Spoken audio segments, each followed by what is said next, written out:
इसके बाद इजरायलियों ने आगे बढ़कर यरदन नदी के उस पार यरीखो के सामने मोआब देश के मैदान में पड़ाव डाला। सिप्पोर का पुत्र बालाक वो सब देख चुका था जो इजरायलियों ने अमोरियों के साथ किया था।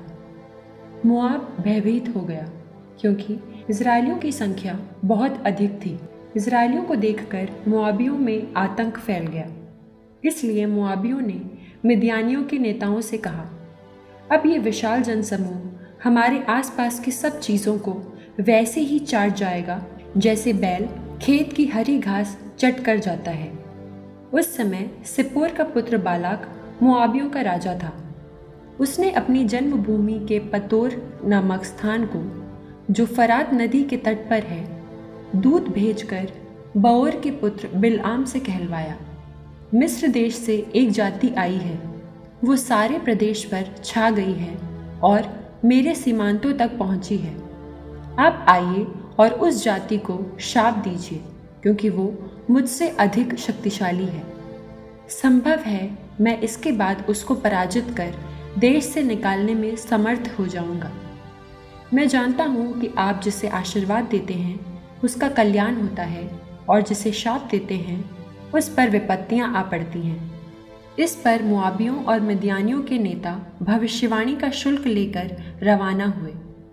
बिलआम के पास आकर उन्होंने उसे बालाक का संदेश सुनाया। इस पर वो उनसे बोला, यहाँ रात बिताओ, इसके बाद मैं तुमको प्रभु का उत्तर बताऊंगा। मोआब के नेता बिलआम के यहाँ ठहर गए। ईश्वर ने बिलआम को दर्शन देकर उससे पूछा, तुम्हारे यहाँ रहने वाले लोग कौन हैं? बिलआम ने ईश्वर को उत्तर दिया, मोआबियों के राजा सिप्पोर के पुत्र बालाक ने उन्हें मेरे यहाँ ये कहने के लिए भेजा है कि मिस्र से एक जाति आई है, वो सारे प्रदेश पर छा गई है। आप आइए और उस जाति को शाप दीजिए। संभव है कि इसके बाद मैं उसको पराजित कर भगाने में समर्थ हो जाऊंगा।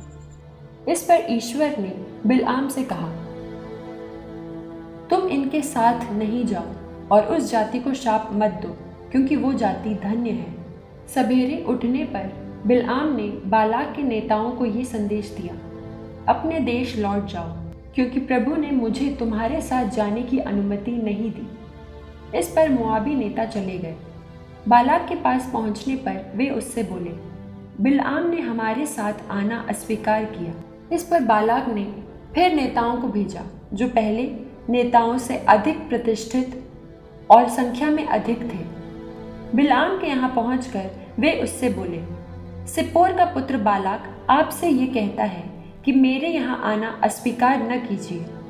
मैं आपको महान पुरस्कार दूंगा और आप जो कुछ भी कहेंगे मैं वो सब करूंगा। इसलिए आकर मेरे लिए उस जाति को शाप दीजिए।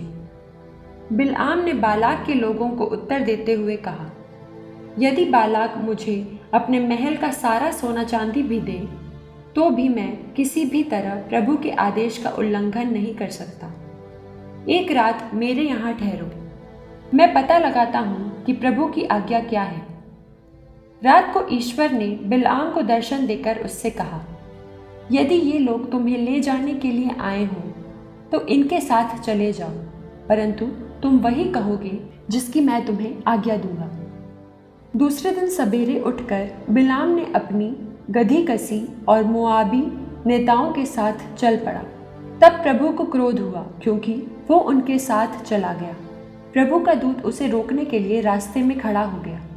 वो अपनी गधी पर सवार होकर जा रहा था और उसके साथ 2 सेवक थे।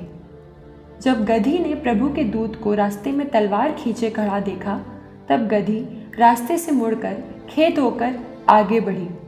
इस पर बिलआम गधी को रास्ते पर लाने के लिए मारने लगा।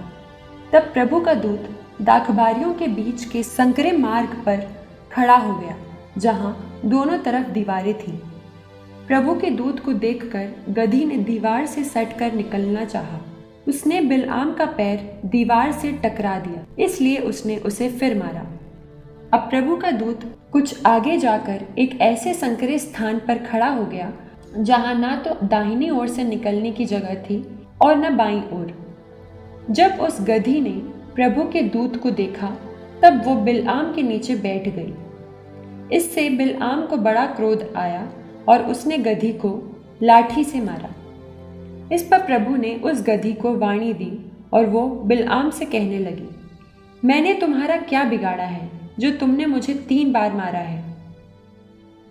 बिलआम ने गधी को उत्तर दिया, इसलिए कि तूने मेरा मजाक उड़ाया है।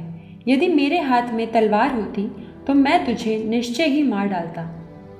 गधी ने बिलआम को उत्तर दिया, क्या मैं तुम्हारी वही गधी नहीं हूं जिस पर तुम अब तक सवारी करते रहे हो?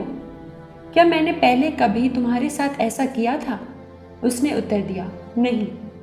इस पर प्रभु ने बिलआम की आंखें खोल दी और उसने मार्ग पर प्रभु के दूत को तलवार खींचे खड़ा देखा। उसने भूमि पर सिर झुकाकर साष्टांग प्रणाम किया। प्रभु के दूत ने उससे पूछा, आपने अपनी गधी को 3 बार क्यों मारा? मैं आपको रोकने आया हूं, क्योंकि मेरी दृष्टि में आपकी यात्रा का परिणाम अच्छा नहीं होगा। गधी मुझे देखकर मेरे सामने से 3 बार मुड़ी। यदि वो न मुड़ती तो मैं निश्चय ही आपको मार डालता और उसे बचा लेता। इस पर बिलआम ने प्रभु के दूत से कहा, मैंने पाप किया है।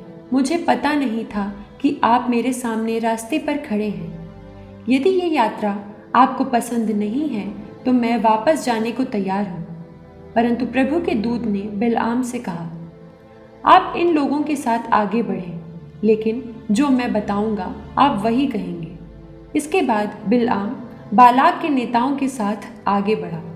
जब बालाक ने सुना कि बिलआम आ रहा है तो वो उससे मिलने के लिए ईर मोआब तक गया। वो नगर अपने प्रदेश की सीमा अर्नोन नदी के पास था। बालाक ने बिलआम से कहा, मैंने आपको बार बार बुला भेजा तो आप मेरे पास क्यों नहीं आए? क्या मैं आपको उचित पुरस्कार नहीं दे सकता? बिलआम ने बालाक को उत्तर दिया, मैं तो आपके पास आ गया हूँ, किंतु मैं मनमानी बातें नहीं कह सकता। मैं केवल वही बातें बताऊंगा जो ईश्वर मुझसे कहलाएगा।